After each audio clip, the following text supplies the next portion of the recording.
The night was dark, and the rain fell heavily on the deserted road. Ryan Jackson, a 30-year-old programmer, was driving home after a long day at work. The rhythmic sound of rain hitting the windshield blended with the soft jazz playing on the radio. All Ryan wanted was to get home, make a hot cup of coffee, and relax. As he turned into the neighborhood where he lived, something caught his eye. A small figure trembled by the side of the road, huddled against a traffic sign. Even with water streaming down the car's window, Ryan could distinguish a tiny, seemingly defenseless shape. He slowed down and pulled over onto the shoulder. A faint, anguished whimper echoed through the storm. Ryan frowned. That wasn't the usual sound of a dog. There was something different about the tone, a mix between a howl and a soft cry. Without thinking twice, he turned off the engine, pulled the hood of his jacket over his head, and stepped out of the car. The cold water ran down his face as he cautiously approached.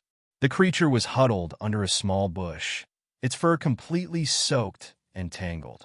Its eyes shone in the car's headlights, wide, filled with fear and uncertainty. It was a puppy, or at least it appeared to be. Ryan slowly crouched down, trying not to scare it any further. "Hey, buddy, it's okay. I'm not going to hurt you." He extended his hand cautiously. The animal recoiled slightly, but did not run. It was trembling violently, clearly exhausted and without the strength to flee. Its body was small and thin, yet its fur had an unusual pattern, something Ryan did not recognize from any specific breed. A thunderclap boomed in the sky. The puppy shrank even further, its eyes squeezed shut in fear. Ryan felt his heart tighten. He knew he couldn't just leave it there. Removing his jacket, he carefully wrapped the little animal and held it against his chest. The puppy stiffened for a moment, but soon seemed to relax, feeling the warmth of the dry fabric. "You're coming with me. Let's get you warm and figure out what to do next." With hurried steps, Ryan returned to the car and placed the animal on the passenger seat. The puppy looked around, sniffing the air, still hesitant, yet it did not resist. While driving back home, Ryan couldn't help but notice small details. The puppy's ears were slightly longer than those of an ordinary dog. Its eyes had an unusual gleam, and its behavior was strange. But perhaps it was just the trauma of the storm. When he arrived home, Ryan quickly entered carrying the animal in his arms. The interior of the house was warm and cozy, the woody scent of the furniture mixing with the aroma of the coffee he always kept ready. He placed the puppy on a towel near the fireplace and began drying it carefully. The fur was rougher than he had imagined. Even though it was young, the animal had a different body structure, more compact and robust than that of an ordinary puppy. "You really don't look like a dog," Ryan murmured, watching it. The puppy remained silent, simply observing Ryan with those intense eyes. There was something almost human in that gaze, a deep intelligence and a disconcerting caution. Ryan went to the kitchen and prepared some warm milk. When he set the dish on the floor, the puppy slowly approached, sniffed, and then began to drink in measured movements. It didn't gulp the food like a famished puppy would.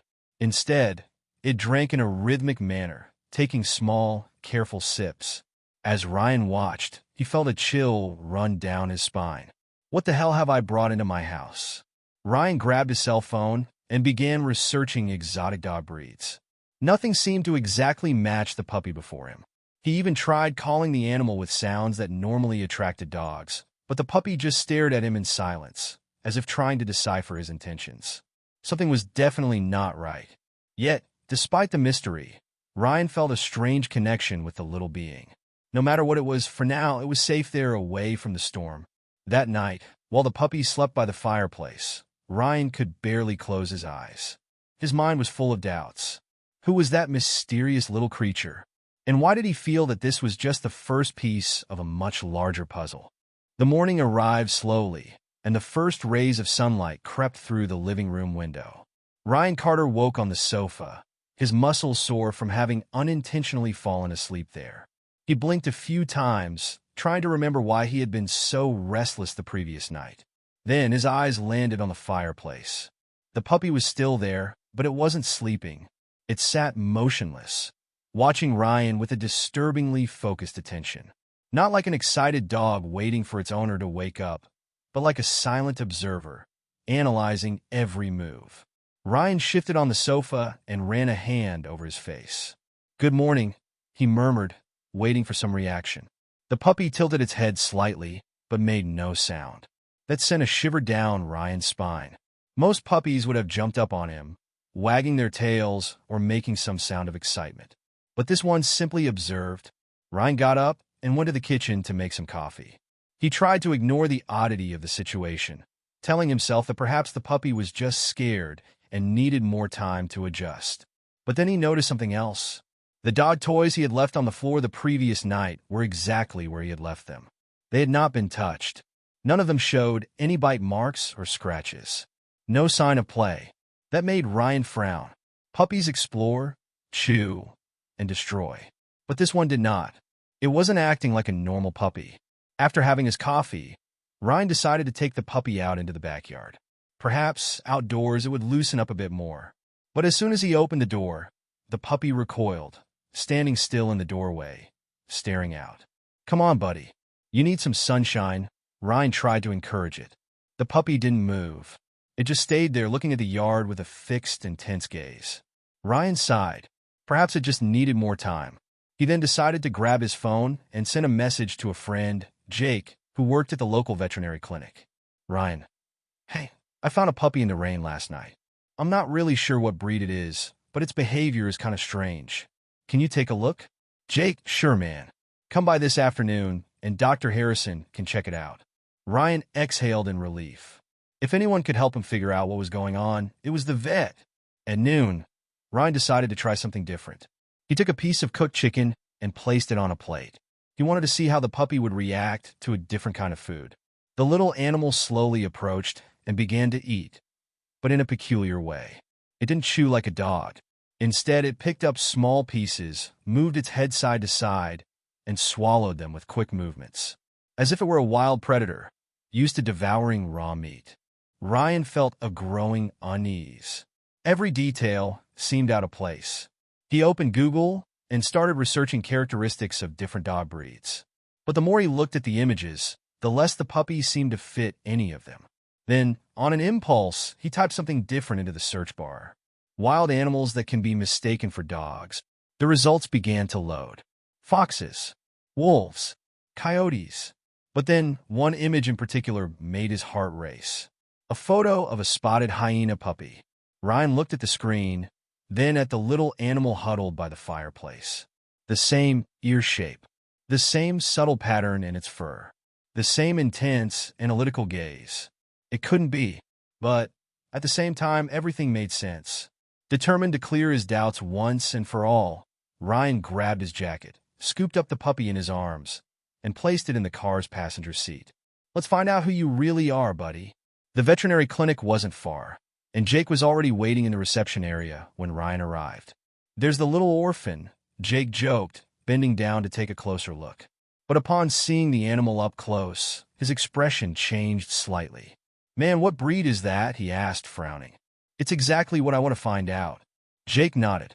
"All right, let's talk to Dr. Harrison." The veterinarian, a man in his 50s with graying hair and an experienced look, greeted Ryan with a firm handshake.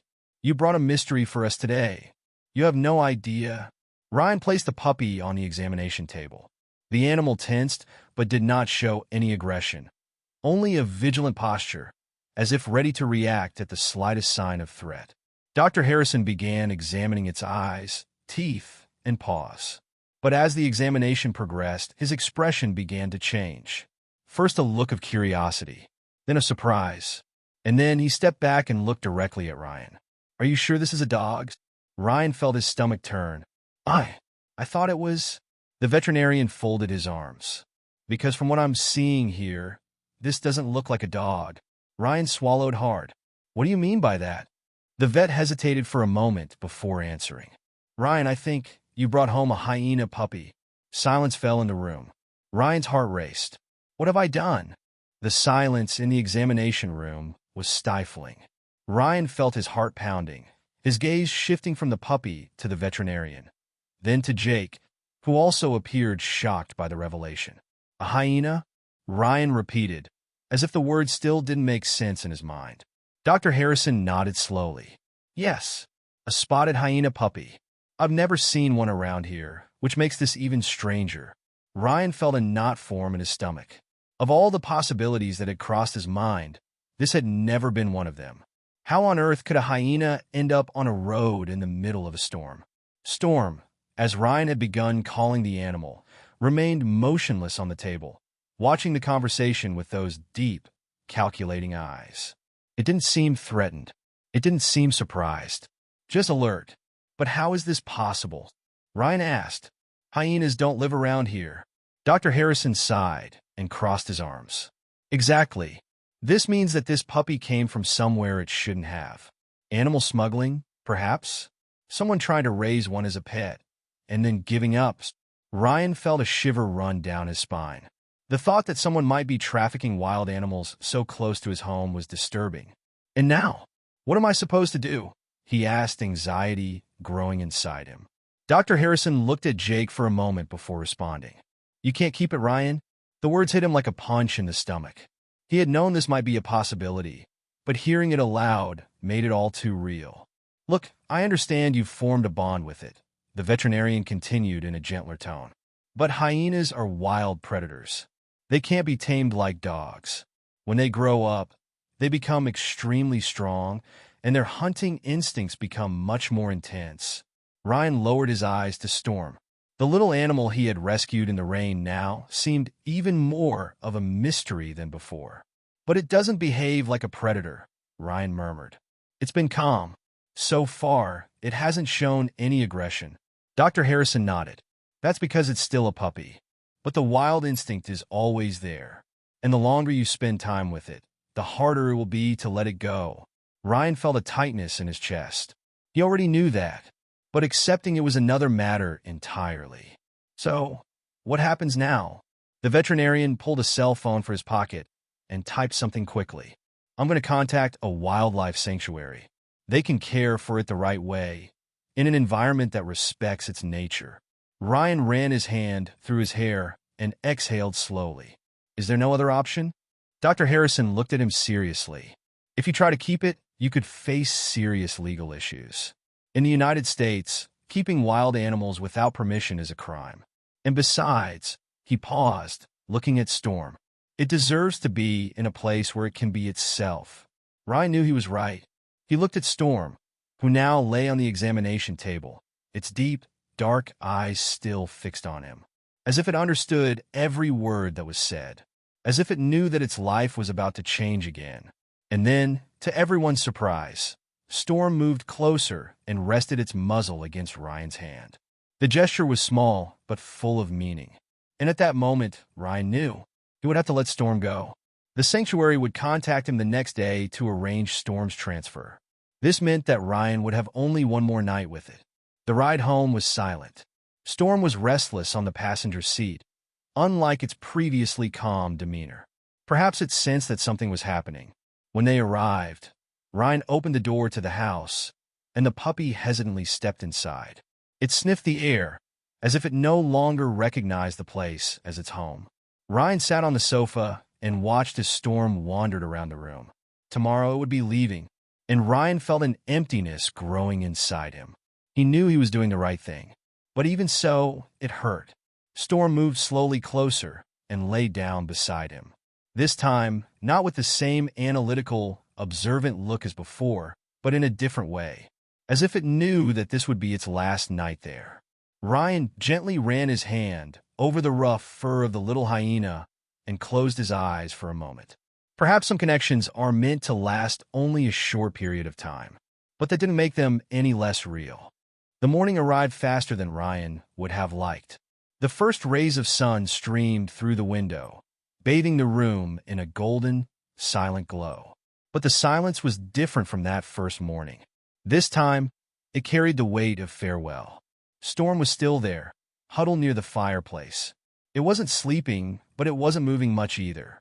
It simply watched, its dark eyes fixed on the door, as if it knew something was about to happen.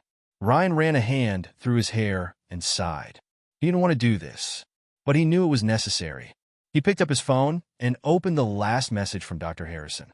The sanctuary team will arrive at 9 a.m. to pick up the puppy. I'll be there too. Ryan glanced at the clock. There were only 30 minutes left. He swallowed hard and turned to Storm. It's time, buddy. The puppy raised its head, its eyes shining in the morning light. It didn't bark. It didn't cry. It just sat there watching. Ryan knelt down and gently stroked its head. You're going to be okay. They'll take care of you. Storm didn't react, but its eyes conveyed something that Ryan couldn't explain, something that seemed like understanding. The road to the veterinary clinic never felt so long. Storm was quiet on the passenger seat, its little silhouette illuminated by the morning sun. The car moved slowly through the city, but in Ryan's mind, everything seemed to be in slow motion. Every memory of the past few days played like a movie. The first time he saw Storm huddled in the rain, the intense, observant look it always had. The night he realized that the puppy wasn't a dog. The moment the veterinarian revealed the truth. All of it had led to this moment. When Ryan parked at the clinic, there was already a vehicle waiting. It was a van from the wildlife sanctuary. Two specialists were standing beside the vehicle, talking with Dr. Harrison. They appeared professional and calm. But to Ryan, nothing about it seemed calm. He turned off the engine and looked at Storm. We're here. Storm didn't move.